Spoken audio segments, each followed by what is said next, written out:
الحمدللہ والصلاة والسلام علی رسول اللہ وبعد۔ المہد السلفی للتعلیم والتربیہ ایک خالص تعلیمی و تربیتی ادارہ ہے جس کی بنیاد شیخ العرب والعجم علامہ سید بدیع الدین شاہ راشدی رحمہ اللہ کی وفات کے بعد ان کی علمی، منہجی اور دعوتی جہود کے تسلسل کو برقرار رکھنے اور ان کی دیرینہ خواہش کی تکمیل کے لیے ان کے جانشین اور شاگرد خاص فضیلت الشیخ علامہ عبداللہ ناصر رحمانی حفظہ اللہ نے سن 1999 میں رکھی۔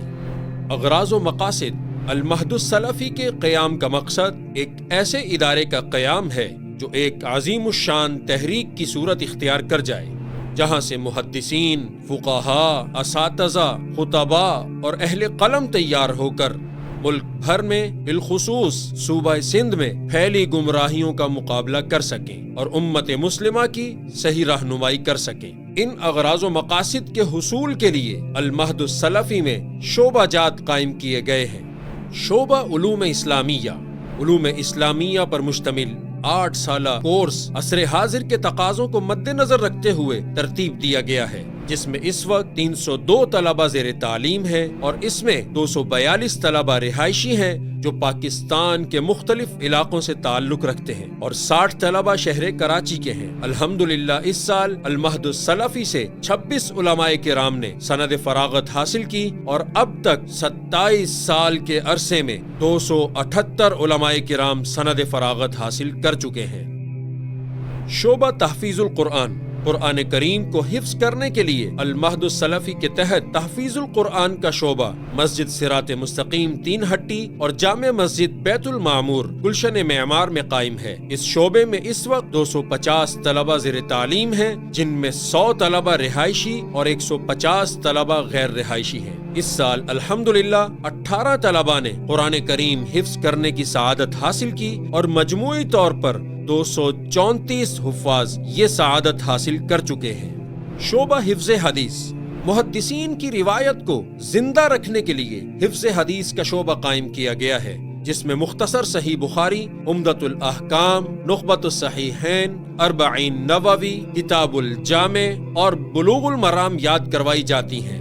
اس سال 2 طلبہ نے بلوغ المرام حفظ کی ہے، یوں الحمدللہ اب تک 21 طلبہ بلوغ المرام کے حفظ کی سعادت حاصل کر چکے ہیں۔ شعبہ حفظ المتون، اسی طرح سلف کی مختصر کتب کے حفظ کا سلسلہ بھی جاری ہے۔ اس شعبے کے تحت کتاب التوحید، قطر الندى، الدرر البہیہ، مقدمہ آجرومیہ، نخبۃ الفکر وغیرہ زبانی یاد کروائی جاتی ہیں۔ خصوصیات، ادارے کی سب سے بڑی خصوصیت یہ ہے کہ ادارے کی سرپرستی فضیلت الشیخ عبداللہ ناصر رحمانی حفظہ اللہ کر رہے ہیں۔ انتہائی تجربہ کار اور محنتی اساتذہ کرام، منہج سلف کی تفہیم و تلقین کا خصوصی اہتمام، رہائشی طلباء کے قیام و طعام اور علاج و معالجہ کا بہترین انتظام، صاف ستھرا ماحول، طلباء کے علمی استفادہ کے لیے عظیم الشان لائبریری، خدمات۔ المہد السلفی کی اہم ترین خدمت اور کارکردگی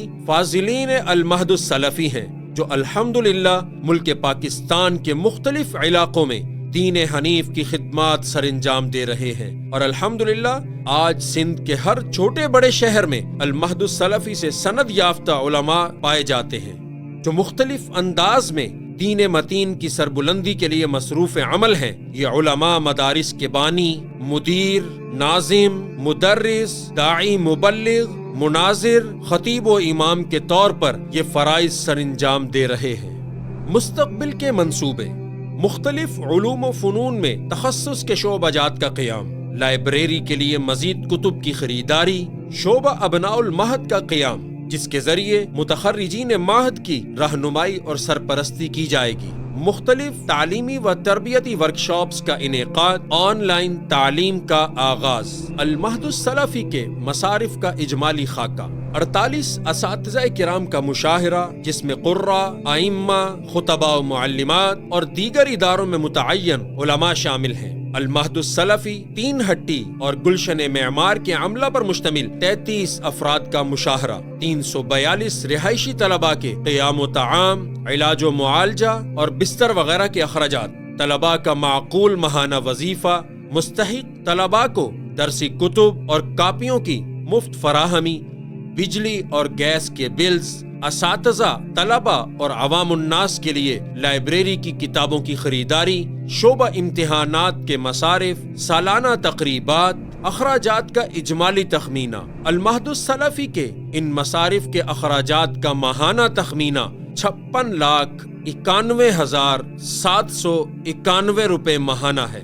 آخر میں ہم اللہ تعالی کا شکر ادا کرتے ہیں کہ یہ کام محض اس کی توفیق سے ہی ممکن ہے۔ اللہ تعالی ہمیں مزید توفیق عطا کرے اور ہمارے اندر اخلاص پیدا کرے۔ اسی طرح ہم اپنے تمام معاونین اور محسنین کے بھی شکر گزار ہیں جو اس کار خیر میں ہمارے دست و بازو ہیں۔